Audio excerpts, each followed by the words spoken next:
So it is Friday and all my plans went out the window because I totally forgot I had an optometrist visit this morning. So it is 20 to 2 and I'm only just getting moving. But I have to get these chickpeas done because they have been soaking all night. They've got a bit of froth on them. I need to rinse them and everything else. But for the hummus in a jar, I want garlic, but I like it roasted. So I'm going to get that going while I get jars cleaned and all that sort of thing. So all I'm going to do is I'm going to grab a knife. I want these to roast as quickly as possible. So I'm just going to take the ends. Oh, actually, I think I might peel them. I'm going to put them in foil. So normally I leave the skin on them because it protects them while they're roasting, but I'm not going to slow roast these. So what I might do is I'm going to leave bits of it on as a protection method. Some will have none, some won't.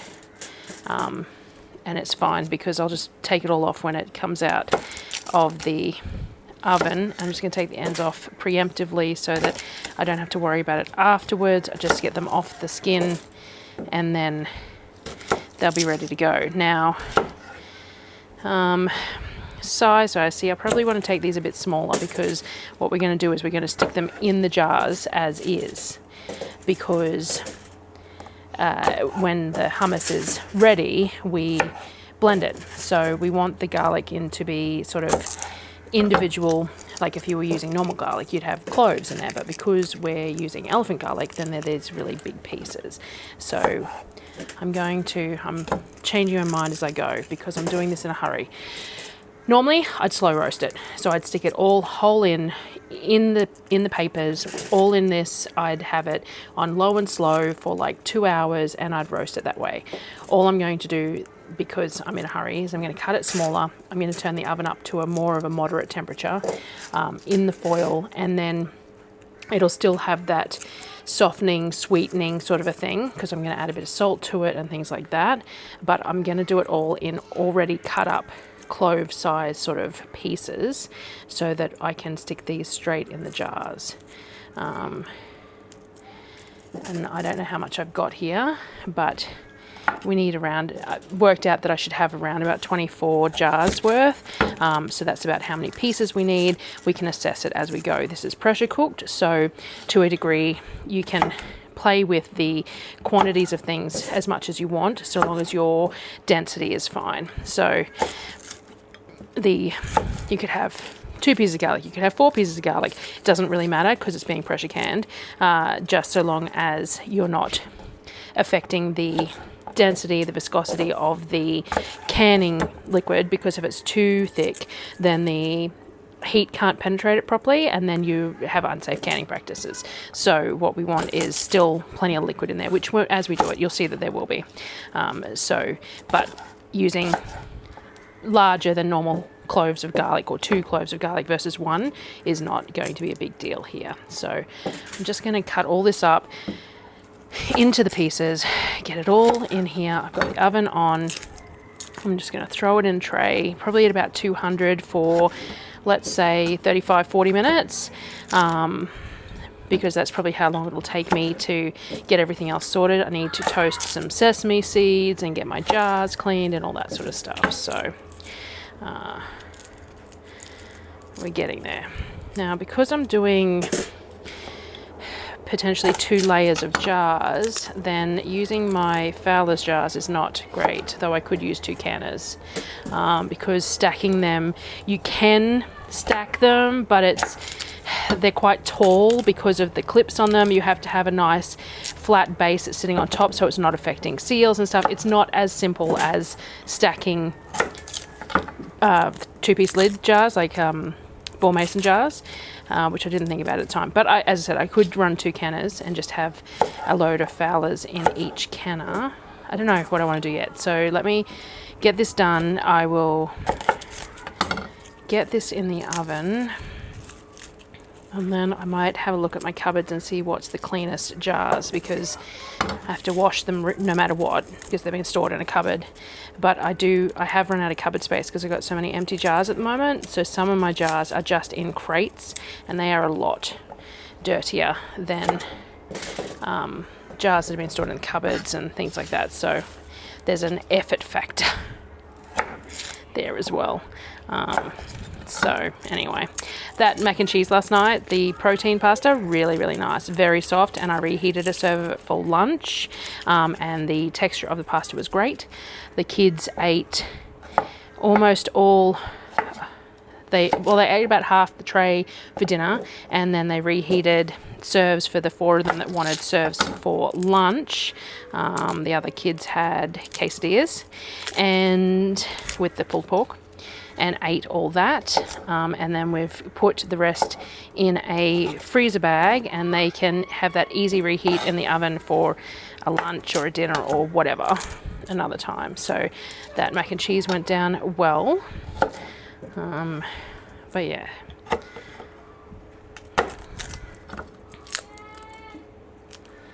And just in case anyone hasn't been around, this elephant garlic was bought from Nikki, and if you are interested in Nikki's contact details, she cannot post to Tasmania or WA, but she posts everywhere else, and I buy it by the 5 kilo bag, and I will buy, this is almost the end of my first 5 kilo bag, I will probably buy 1 or 2 more off her until she runs out of stock for the year, and then I do the same again at the beginning of the next year. So if you're interested in buying from Nikki, send me a message and I will pass on her phone number so you can message her and organise to buy some from her. Alright, so we've got that. I'm going to put a tiny drizzle of olive oil on it. We don't want too much because we're going to be using this in canning, but I do want the garlic to roast nicely, and the oil helps that. And I'm going to put a generous amount of salt on that too, because again, it helps. The water helps the water to come out of the garlic and helps it roast nicely. So I'm going to do this, like that, and here, and then I'm going to create a bit of a cloche over the top as well. Keep that heat in. We don't need any sort of crispy bits on the garlic because it's going to be canned, so being soft is fine. So I'm just going to do that, and I'm going to stick it in the oven. I might put a hole in that for some steam as well.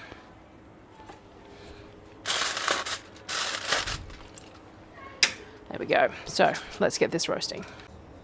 All right, I've rinsed and drained the chickpeas and gone through them and picked out any that were bad. I always find it easy to pick through them after they're soaked than before, but that's just me. So that's that done there. So that's then. Now I need to toast some. These need to be boiled as well. All right, so what I need to do is toast some sesame seeds. So we want around about, between the 24 pints, we want about 3 cups of sesame seeds. So all I'm doing is putting them in my ceramic pan here, and I'm going to put them on the heat and then keep them agitated so that they toast uniformly without burning. It's nothing beats toasted sesame seeds in my opinion. I love toasted sesame seeds. So I'm going to do that and get these toasted, and then I'm going to figure out these. I've got a pot. I'm going to put these in the pot. I'm going to cover them with water, fresh water, a couple of inches above the height of the chickpeas, and we're going to bring them to a boil, full rolling boil, and then that's fine. That's all we need to do to prep these, because they will finish cooking in the jars. All right, I think I've been saying my numbers wrong. Anyway, the main recipe is for 6 pints. I doubled it, so it should be 12. So I toasted my sesame seeds. You can see here, they're not evenly toasted because that's just really time consuming, but there's some really good smell, flavor, toasting in there. So you use about 1/4 cup per pint jar, and this is your tahini, basically. Now this isn't an approved canning recipe. It's not really a rebel canning recipe either, but it isn't approved. So that's a disclaimer there. I've made this quite a few times. The kids really like it, and I really like that I can, instead of taking up room in my fridge by buying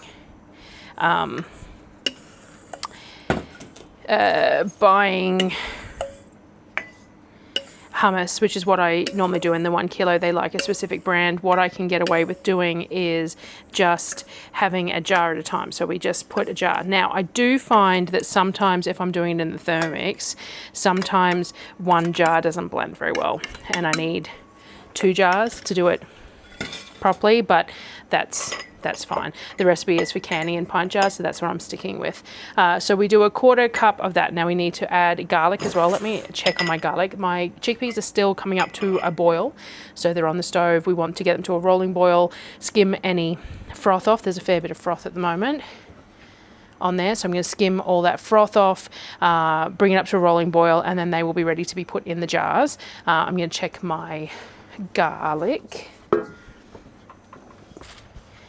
Can't see over the pot, but I'm going to let it go just a little bit longer because I'm waiting for everything else anyway. Let that get a little bit softer, a little bit more flavour on it. So I need to grab a skimmer for this. I also need to grab my bottled lemon juice because that's the other thing I need to add to the jars. So let's get the majority of this froth off. It's just starting to bubble now, so we want to bring it up to a full rolling boil for at least sort of 60 seconds at a full rolling boil and then turn it off. So while that's still doing that, I'm going to grab my lemon juice. All right, and we want 3-ish tablespoons to a 1/4 cup of lemon juice. Now I can't remember whether I bought a new lemon juice, and we want to use bottled lemon juice for canning projects because you know the acidity, though this is pressure can, so it's not such a big deal.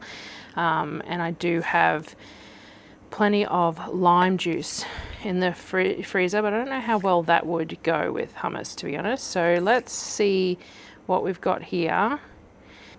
And we might have enough to get the 1/3 tablespoon in. I will make them a little bit scant. Again, because this is pressure canned, the lemon juice, this is purely a flavor factor more than anything. If we were water bath canning, then obviously the acidity of the lemon juice would be important. But because we're pressure canning, this is more a flavor profile thing. So 3 tablespoons is within what I have on my notes is what I've previously used. So that's what we're going to do. 3 tablespoons in each one.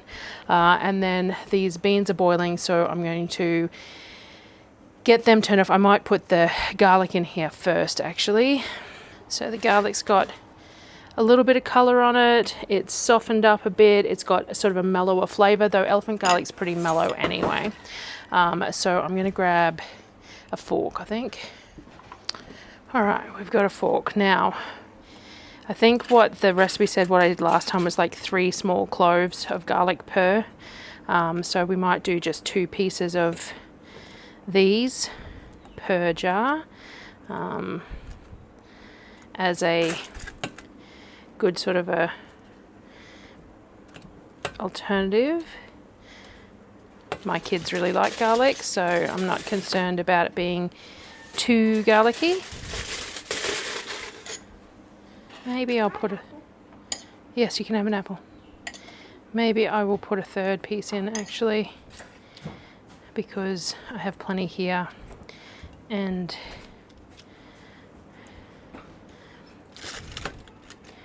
originally I did, as I said, 3 cloves. These are a bit bigger than cloves, but they're also a bit milder in flavour. So, and then the little bit that's left, I'm going to probably put in to roast a bit longer, and we'll use that with dinner or something. So that's in there. So it does say to put a bit of salt in each jar. I'm just going to put a pinch because you can salt it and season it however you want when you're blending it as well. So when we make this, when this gets blended, you drain all the liquid, blend what you've got left, and then add the liquid back that's needed. So that's how it works. So what I'm going to do now is I'm going to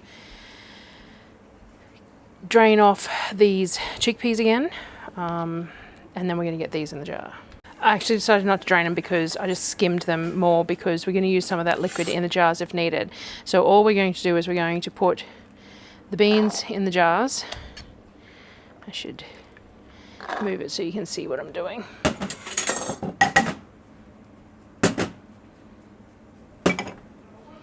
Like this. So we want a generous 1-inch headspace,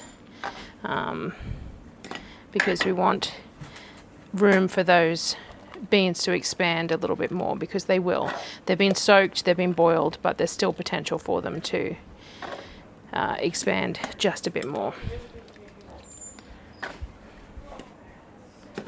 So we're just going to top them all up to sort of that headspace, and then we will top them up with liquid.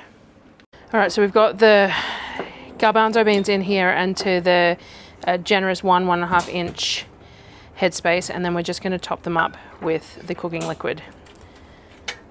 Ends up being around about 1/2 cup of the cooking liquid per jar to bring that up to the level of the chickpeas. And then I'm going to debubble them. Kavik, can you find my debubbler tool? You know, the green tool that I use to debubble the jars? I'm going to debubble these, and then we'll adjust headspace if needed. So we're going to get all the air pockets out, and it'll give us a better idea of the actual headspace in the jars. And then if we need a little bit more liquid, then we will add it. But debubbling, actually, generally speaking, will settle the liquid a bit better, and you end up with the chickpeas covered in liquid, which is what we're looking for, because if they're not covered in liquid, they oxidize on the shelf, which doesn't affect their eatability, but edibility, I said eatability on purpose, but it does look bad. So it's nice if we can avoid the oxidization on it. So these all look pretty good. So now I'm going to get some white vinegar to clean the rims, and then we will get the lids on them and get them canned. What do I have to do? All right, I've got white vinegar. I'm just going to give each of these rims a good clean, get any of that starchy water that I might have dripped on them off. Then we're going to put lids on them, which I have also washed. I don't heat my lids. It's no longer deemed necessary. Some people still prefer to, and that's fine, but I don't. These are just washed in warm soapy water and dried, same as the jars. And then we've got our rings, which just go on fingertip tight on each jar. Now, I did end up with some chickpeas left, maybe a jar worth, but I think that my canner fits 12 jars on one layer, so I'm not going to put a second layer with just one jar on it. So I'll probably just feed them to the chooks. If the 12 just fit in one layer, I'll test it out, but I'm pretty sure my buffalo canner fits 12 in a layer. If it doesn't, then I will find another jar and we'll put that those leftover chickpeas just in a jar. I pulled the best looking rings out to use, but some of them still end up with some bends in them, because this is my house and that's what happens. So you just need to get them on there nice and square, because they're the support that holds the lid in place for sealing. So there we go, we've got those 12 done. I'm going to get my canner sorted. All right, I've got the canner on. I've got the water heating up, so the water is hot to the touch now, which is what we want, because we want the water the same temperature as the jar so that we don't get any thermal shock. So it is my buffalo canner. As per usual, it's filthy on the outside, but it's a big 30-litre buffalo canner, nice and big.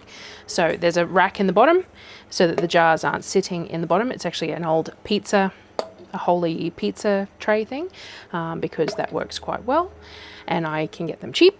I do have some like Presto racks as well, but I couldn't find them, and the buffalo is wider than the Presto. So the Presto, the pizza pans don't fit in it. They're too wide. The diameter of the pot isn't enough, but the buffalo, they actually fit the pizza pans as well. So let's see, I don't reckon I fit 12 on here. Come to think of it, it might only be 10. Yeah, so because I can put a second row in here, I'm going to, and I might just see if I can find another jar so that I can put the last of those chickpeas in, and I'll just put the chickpeas in as is. So I'm just going to turn this down so it doesn't get too hot while I'm fiddling around. I'm going to get another rack. So I've just put the extra chickpeas, it's most of a jar, cleaned the rims with vinegar, new lid, finger tight. So I'm going to add these. Other rack. Alright, so we've got a second rack that goes in there, and then the extra jars go in on top like that, and then I'm going to put the lid on it and we're going to bring it up to pressure. Alright, so we've got them in the pressure cooker. Now I haven't got the heat cranked all the way up to full, because what we want to do is we want to bring the pressure up a bit slower, and that helps with any sort of siphoning and things like that. And then once it comes up to pressure, we're going to do it for 75 minutes. So we're going to leave it alone. When it comes up to pressure, I'll bring you back and then we'll get started. So the canner has been steady stream of steam for 10 minutes, so I put my weight on. I have a 15-pound weight for my buffalo canner. It's a single piece weight, not a three-piece like the Presto.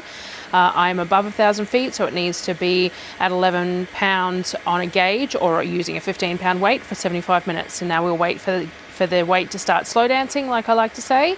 And then once we got it settled at a slow dance, we'll start the timer for 75 minutes.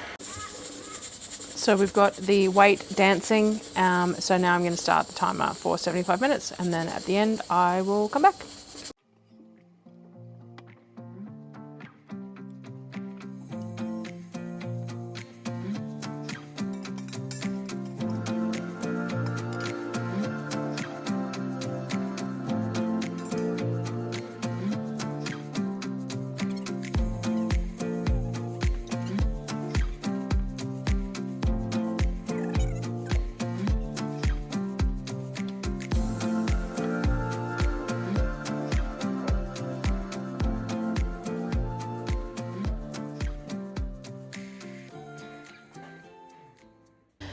I realised I forgot to show you the hummus mixed up. So this is the hummus when it's cooled, and we're just going to pop a lid open, and I can't find my normal tool that I use, of course. There we go. So this is what it looks like inside. We're going to try one jar, but I do find that generally speaking I need to do two. There just isn't enough product in the Thermomix. Need a smaller blender for that. So all I'm going to do is I'm going to scrape that in there. I'm going to put a little bit of olive oil in. So I'm going to start blending it slowly.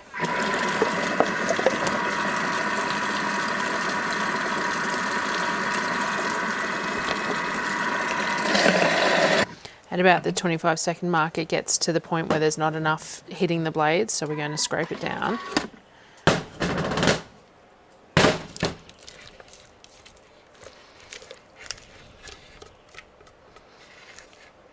Probably add a bit more olive oil to this one.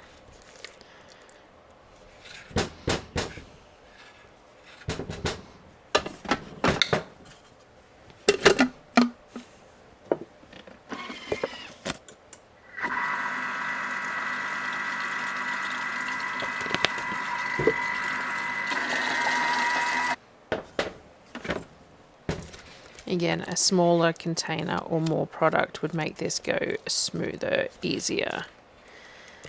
Like one of those little Ninja